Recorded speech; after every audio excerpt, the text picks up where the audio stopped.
I will never forget that day when she said, "Go ahead, call the cops. You're a guy. You think they'll believe you over me. You're the one that's going to jail." We weren't married. I wish I could say that made things easier, but trust me, it didn't. What started as a breakup ended in one of the most hellish years of my life. And it all happened in the same house I spent a decade fixing up with my bare hands. My name's Edward. I'm 32, work in plumbing, mostly residential stuff around Cincinnati, and I've got 2 kids, Harper, who's 8 now, and Daisy, just turned 5. They're everything to me. And for the longest time, I tried to hold it all together for them, even when things with their mom, Brooke, went from rocky to downright dangerous. But let me take it back to the start, before the screaming, the cops, and the lies. Before I knew what squatters' rights even were. Brooke wasn't always like that. We met when I was 22, just getting started in plumbing. Brooke was working at a dental office part-time, going to school, said she wanted to do hygiene. She had a loud laugh, big dreams, and a quick temper, but back then, it looked like fire, not danger. We moved in together pretty fast. I was young and dumb and thought love meant surviving fights and saying sorry the next morning.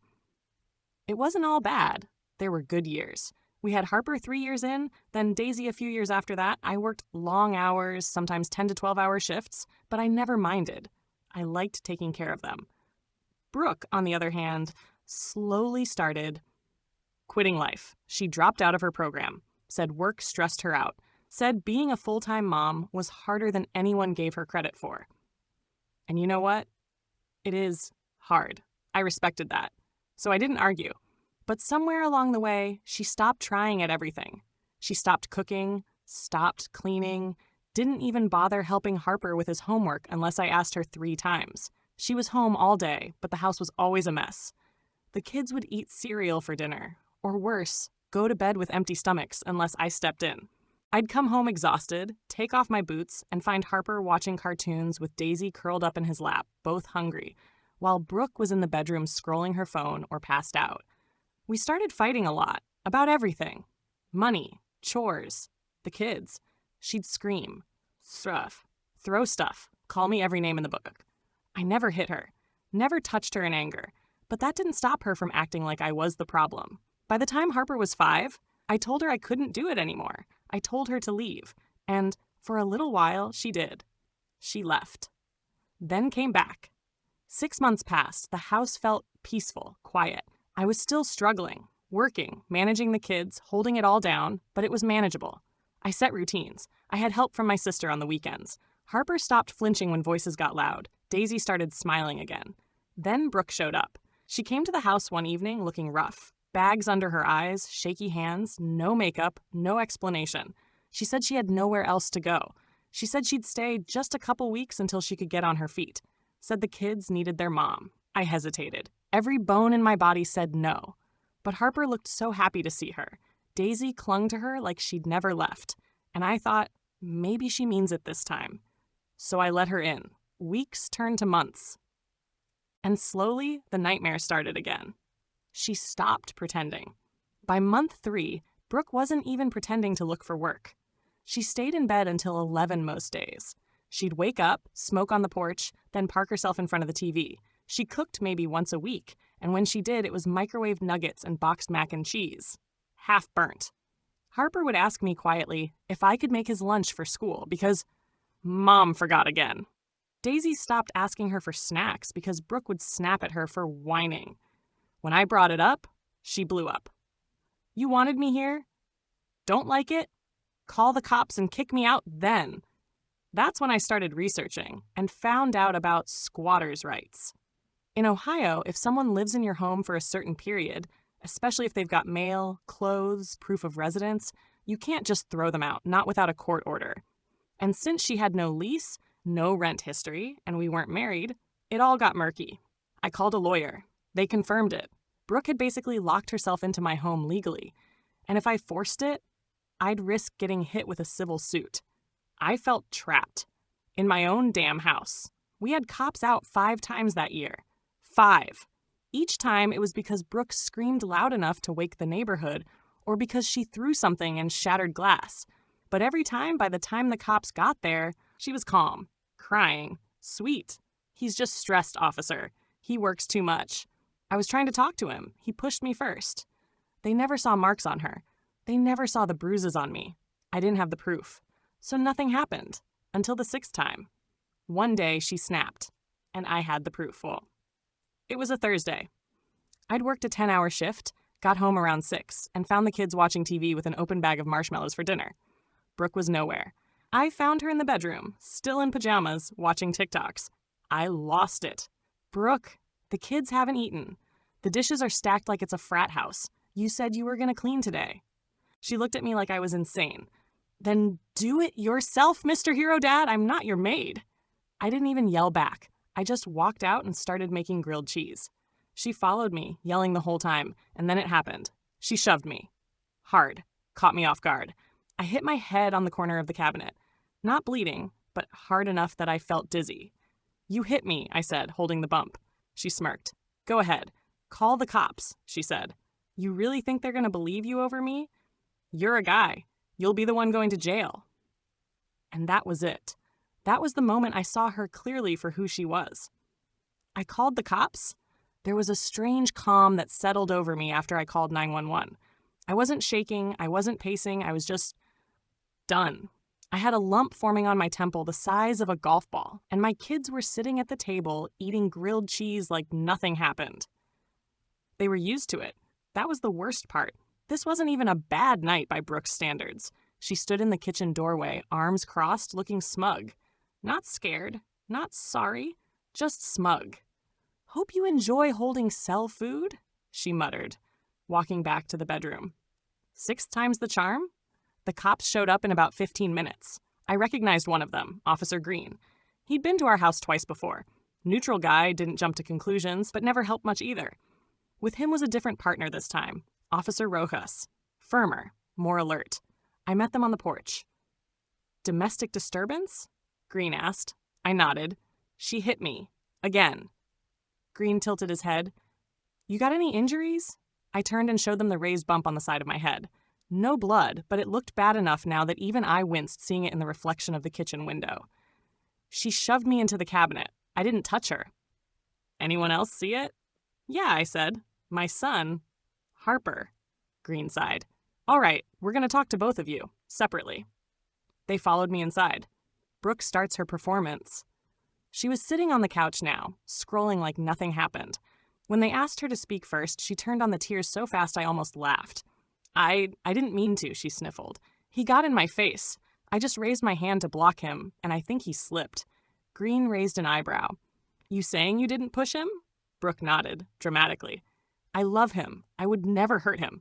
He's just so aggressive sometimes. I watched Rojas scan her face, sharp, observant, like he'd seen this act before. You got any injuries?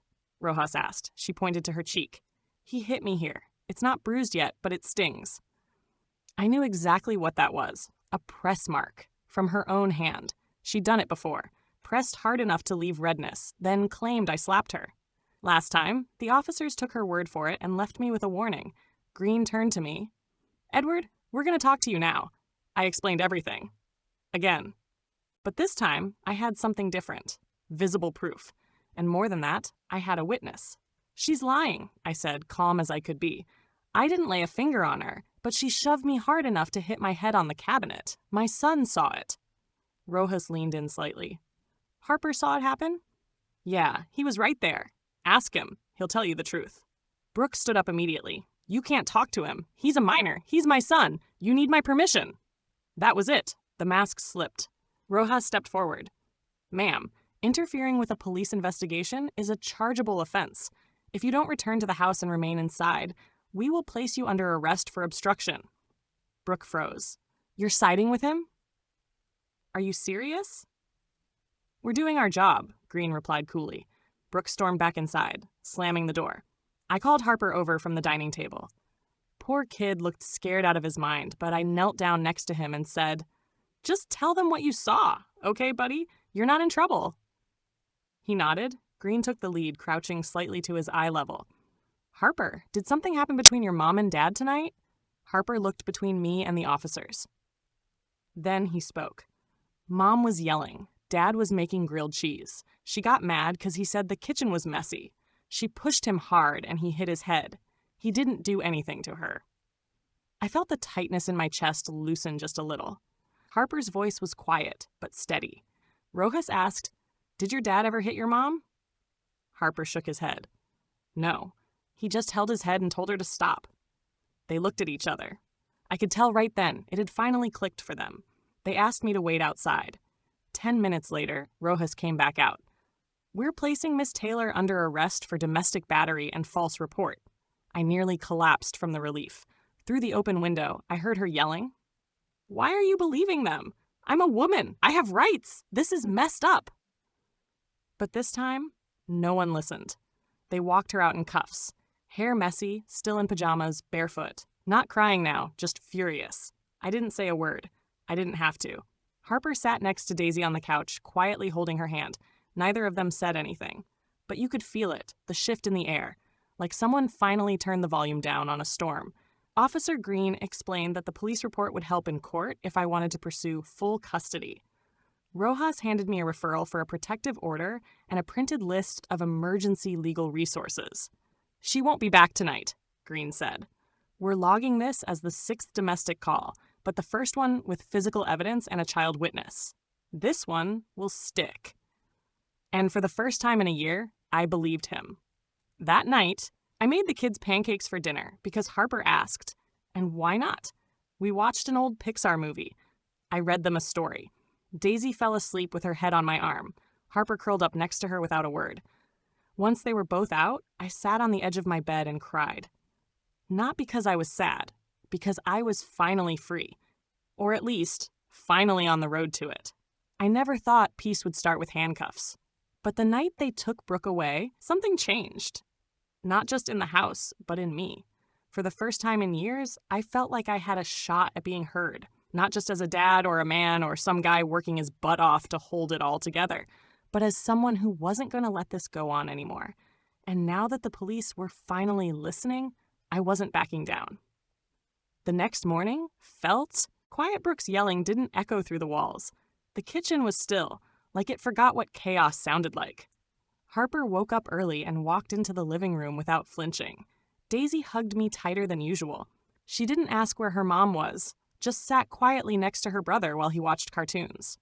I made breakfast. Real breakfast. Eggs, toast, fresh fruit. I sat with them, not standing in the kitchen multitasking or breaking up yelling matches. Just sat. We were all waiting. For what? I didn't know exactly. But the silence didn't feel empty. It felt like a beginning.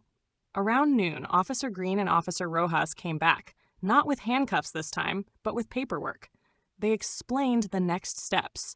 Brooke had been booked, then released on bail that morning. There'd be a hearing scheduled. But most importantly, there was now a full domestic incident report, with photos, with witness testimony, with a recommendation for a protective order. Rojas handed me a folder. "This will help with both eviction and custody," he said.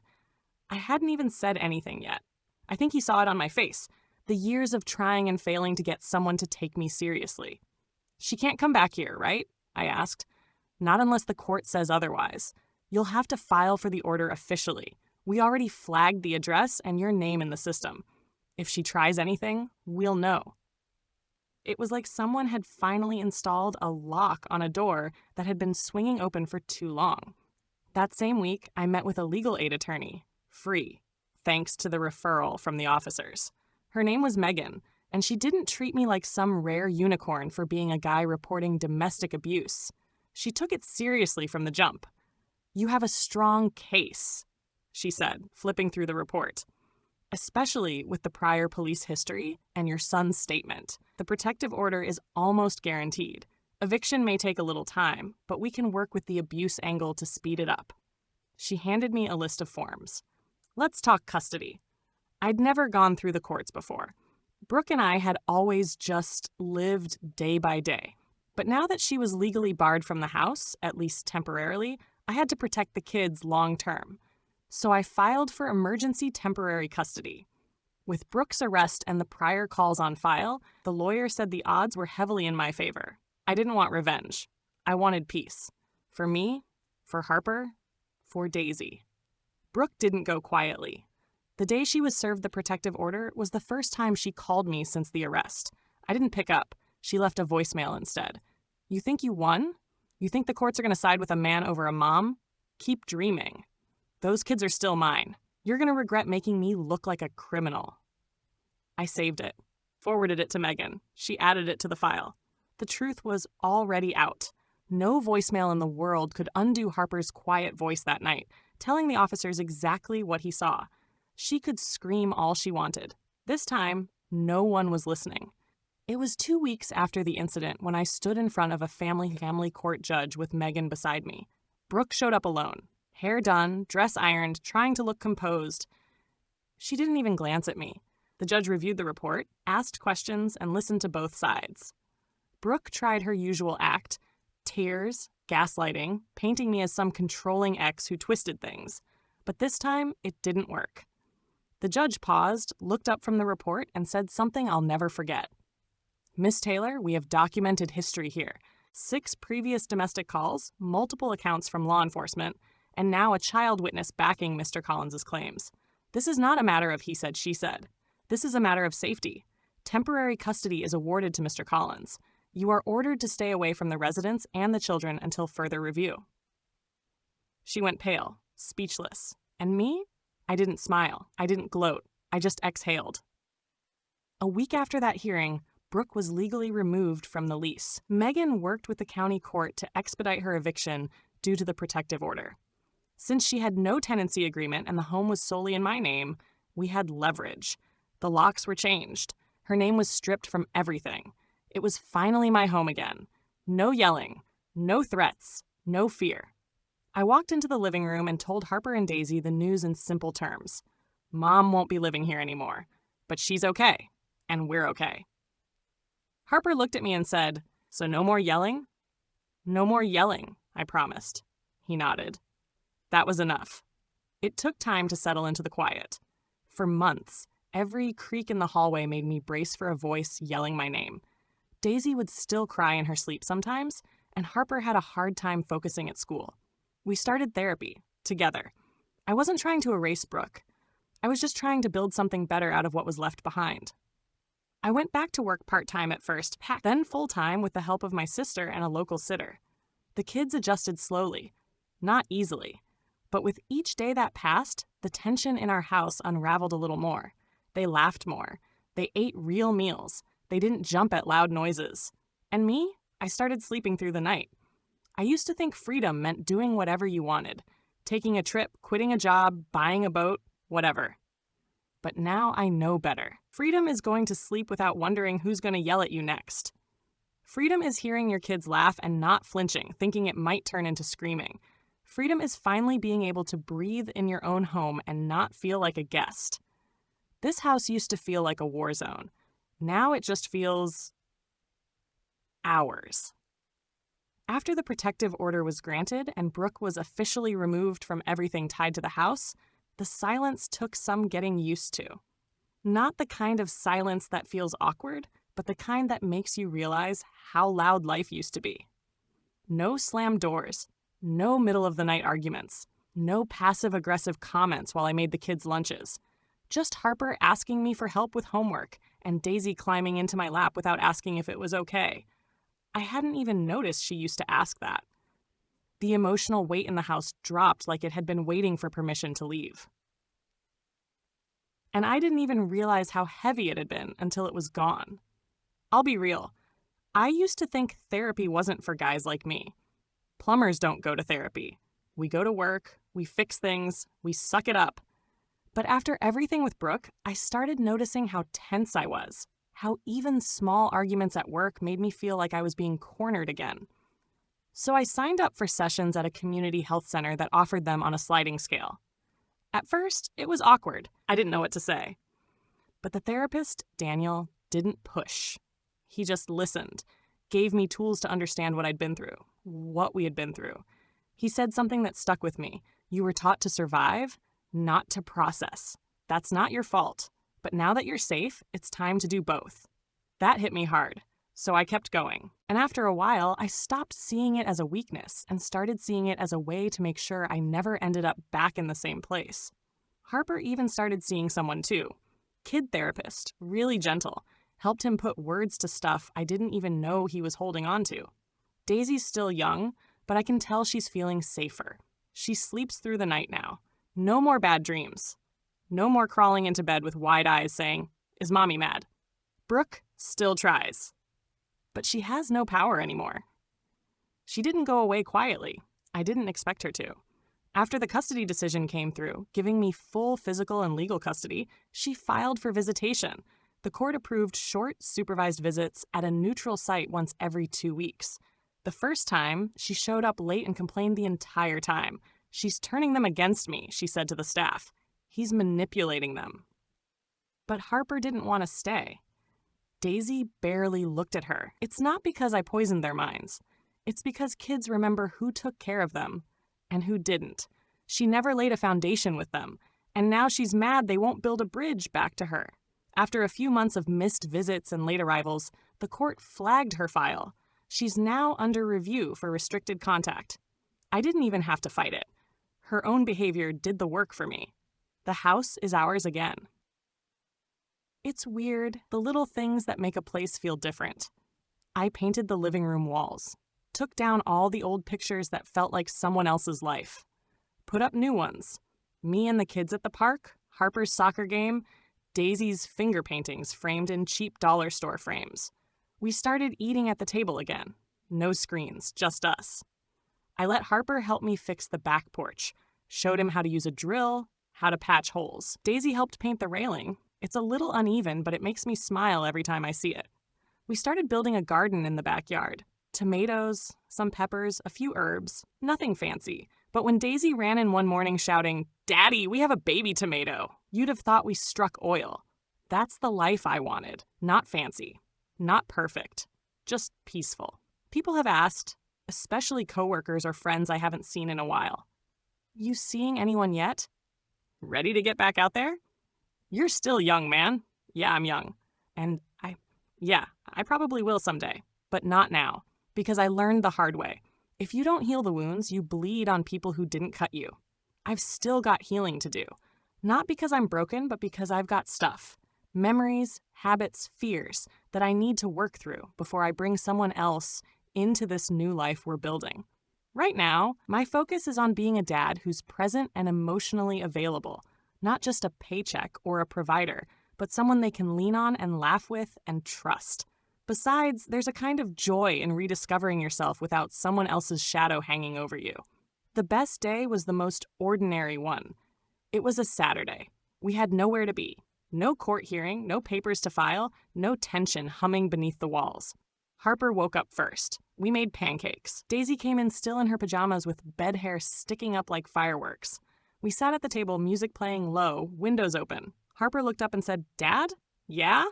I like it better now. I knew what he meant, but I asked anyway. "Better how?" He shrugged. "The house. Us. It's just better." That was the moment I knew we were going to be okay.